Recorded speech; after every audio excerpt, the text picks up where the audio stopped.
Shipman's class. Mr. Shipman's class. Mr. Shipman's class. Mr. Shipman's class. Mr. Shipman's class. Yay! Welcome everybody to Mr. Shipman's class, whether it's morning, evening, afternoon, wherever you are. Welcome to Mr. Shipman's class. So today, our topic is going to be all about college and going into the first year or the second year of college. And I today am your host, Khalil Shipman, and I'm here with my two guests who have a lot more experience in college than I. Our guest number one is my brother, Zaire Shipman. Hello, nice to meet you guys. So tell everybody a little bit about who you are and just basic stuff about why we're talking to you about college. Well, I'm a mass media arts student, and they're talking to me about college because I just experienced my first year of college at Clark Atlanta University. Okay, all right, Yeah. That's great.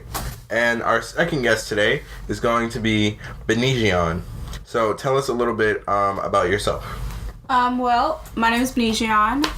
I attend the illustrious Spelman College. I am a rising sophomore.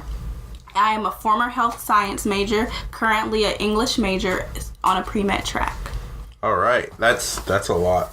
I didn't quite get that all, so we're gonna go into that some more. So I have some questions for y'all today. First question: what most concerned you about entering freshman year? For the audience, I am a very recent high school graduate, so I am headed to St. John's University in New York. But yeah, so what most concerned the two of you in your freshman year? Well, for me, as I said before, I attend Spelman College.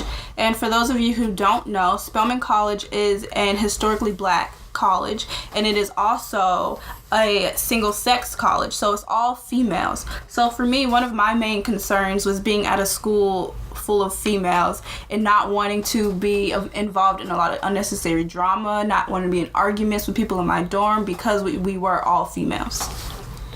One of my concerns was music, because my first year I was a music major, and I was concerned. What were your concerns regarding your major and everything? Basically being able to get to class, because the building was all the way across the campus. And that's crazy because I had so many classes over there during the week. So can I ask y'all, what were classes like in terms of scheduling them? So were y'all more morning or afternoon class type people? And can you explain a little bit about why? Well, first, it's kind of hard to wake up in the morning. Okay, I feel that. Especially when you first go to college and don't know that you gotta wake up because you gotta do stuff. So I usually go for afternoon classes. Okay.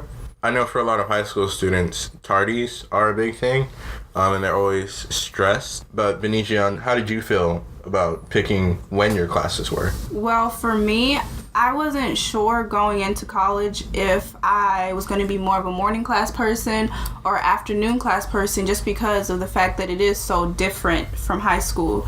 And first semester, you don't get that much of a choice because everyone else registers for classes before you do. Freshmen are the last people to register for classes. So you kind of just take what's available. So first semester, I had mostly morning classes. And honestly, for me, that worked out because you hear people say all the time, oh, never take an 8 a.m. going to college. But the main thing is that you know yourself. If you're going to be able to wake up in the morning, you can go. You can take a morning class. Yeah, but that's true. There's also so many other activities going on. There's parties. So if you're really a partier and you're gonna be out partying Sunday night, you probably shouldn't take an 8 a.m. that's gonna be on a Monday morning. You should probably go for an afternoon class. I don't know who's partying on Sunday night. A lot of But people yeah. party on Sunday night. Let's be honest. Let's be honest. Homecoming, people are partying. You just got to know yourself, and you got to be honest with yourself. So that brings up an interesting question. How do you balance that academic life, your social life, and then just anything else you do? So work, anything like that. How do you balance all of those? You just gotta know when to say, okay, enough is enough. Time to go home, time to go study, time to go to sleep. For some high school students, I know their parents like make them do things. Like that's their only motive is that their parents said that you had to do that. Coming straight out of high school, how do you build up enough, I don't know what it is, self-control to tell yourself to stop at certain times? Planner. Get a planner. I don't care if you think you got the best memory in the world. If you're in college and you plan on working, you plan on getting an extracurricular activities, you need to utilize your phones and get reminders so that you know, okay, well, so think, because there's only 24 hours in every day. So if you have things to do, you need to plan out your day. That's how you can manage your time. That's how you can balance things, because you know when you need to do it and you know exactly when you're going to do it. It's not just you have these things that you need to do in your head and then it's just like, oh, I got so much stuff to do. If you write it down, then it's more feasible, and then you can balance. You can say, okay, I got an hour here so I can take some me time and watch some Netflix.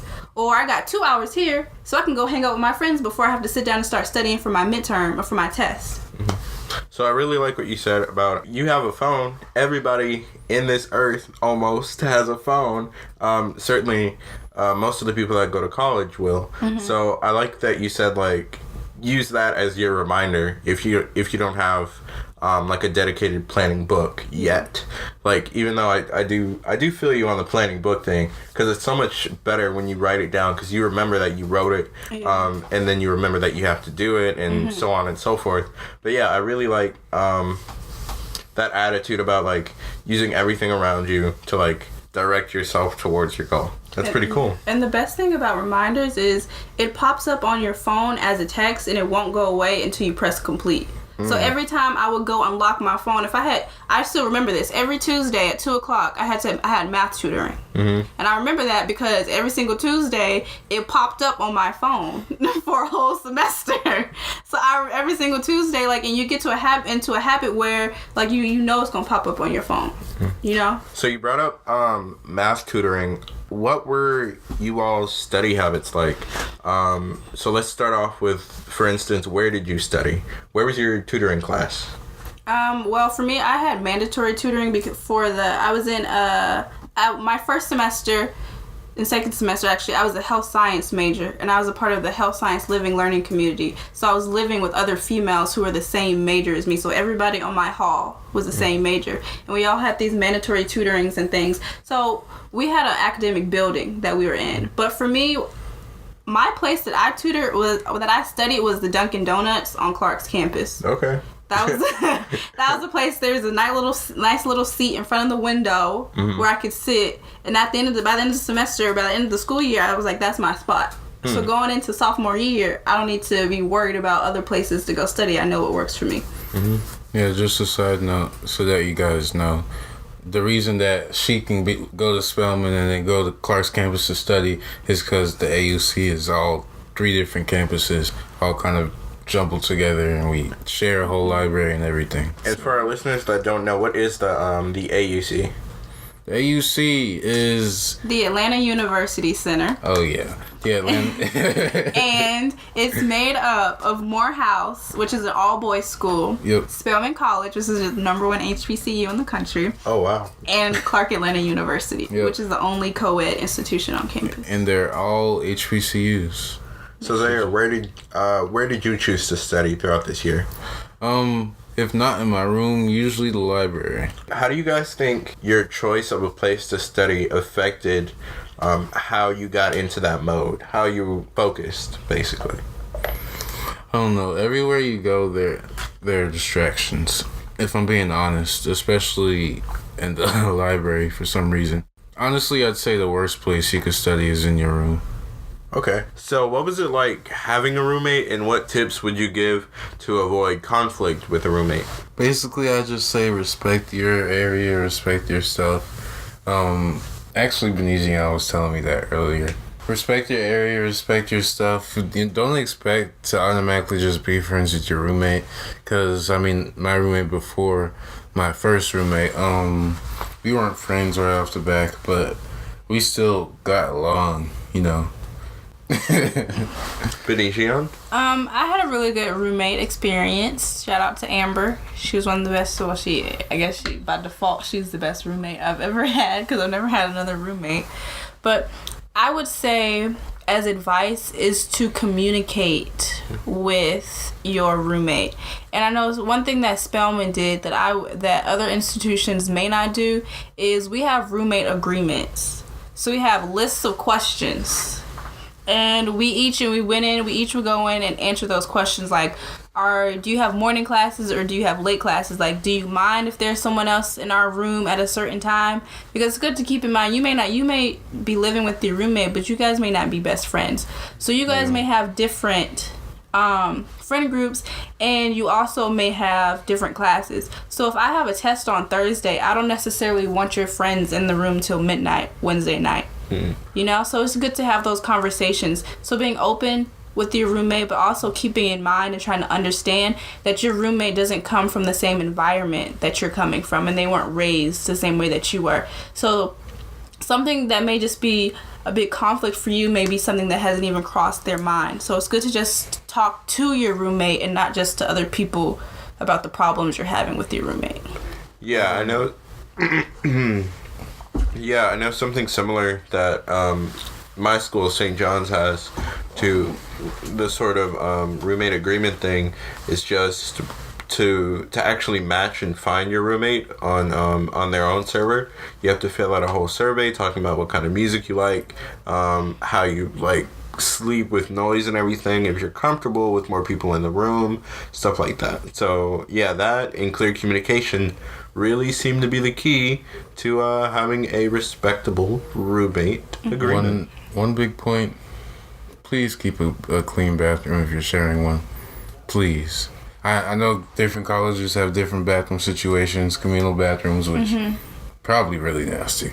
But yeah, please keep the bathroom clean. Yes. Please. And one more thing, consideration for your roommate.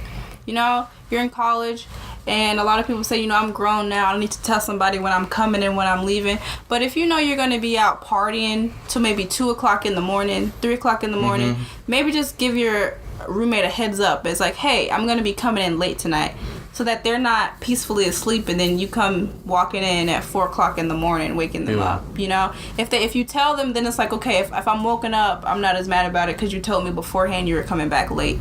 Like, your roommate's only a text away. So. Very true. Keep the peace. Cool, thank you.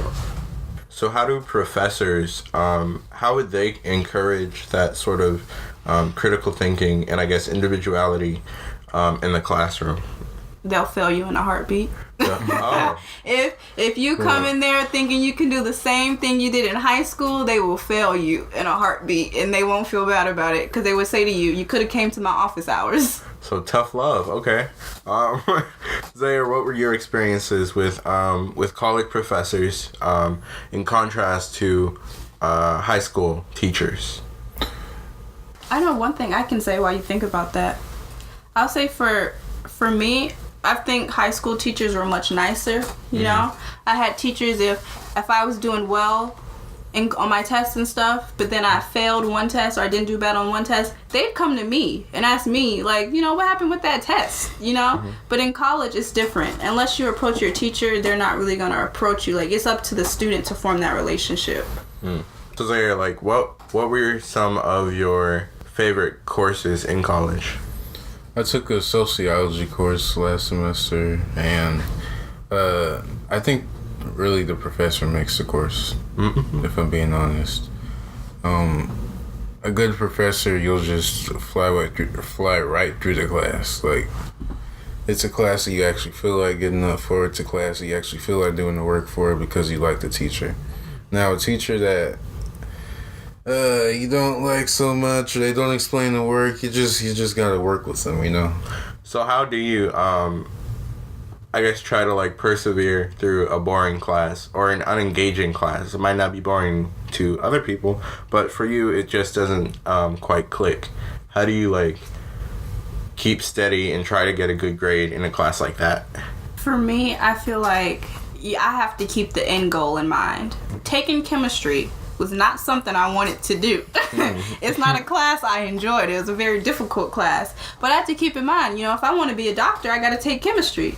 There's no way I can be a doctor if I don't take chemistry, because that's a prerequisite for med school. So I feel like keeping the end goal in mind made the seemingly pain and suffering that I had to endure with some classes worth it, We've talked about the fact that you kind of have to motivate yourself in college, and that there's not a lot of leeway with professors. You kind of have to learn that the hard way.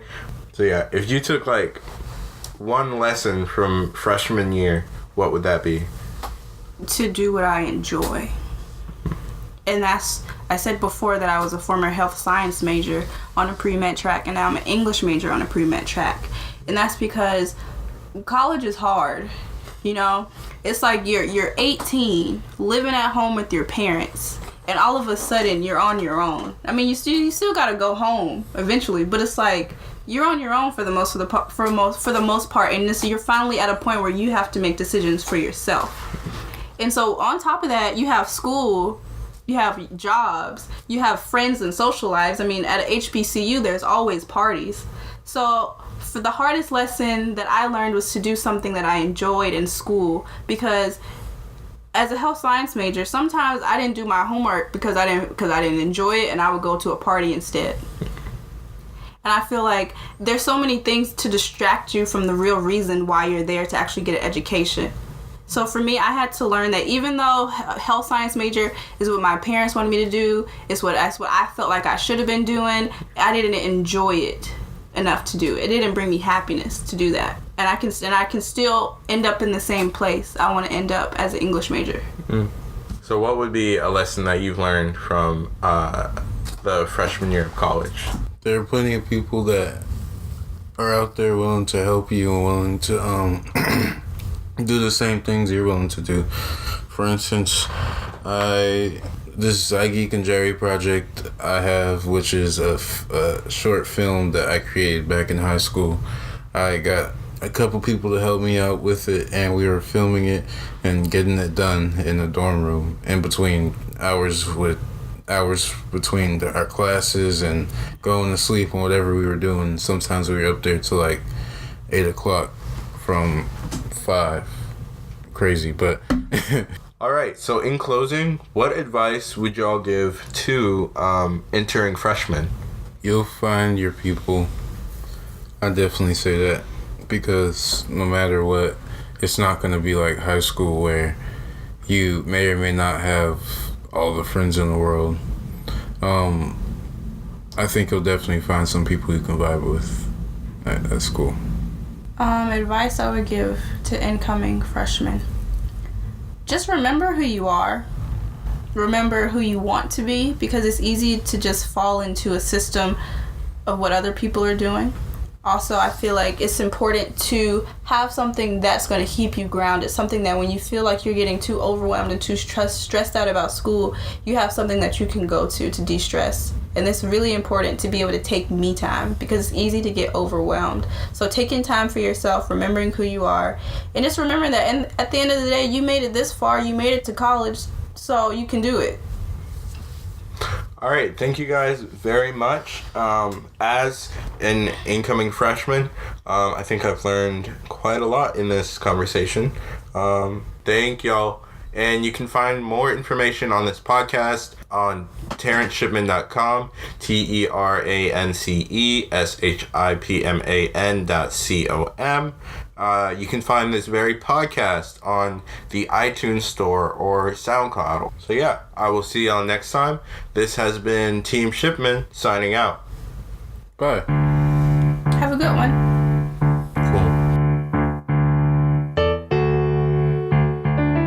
Mr. Shipman's class, Mr. Shipman's class. Mr. Shipman's class, Mr. Shipman's class. Mr. Shipman's class, Mr. Shipman's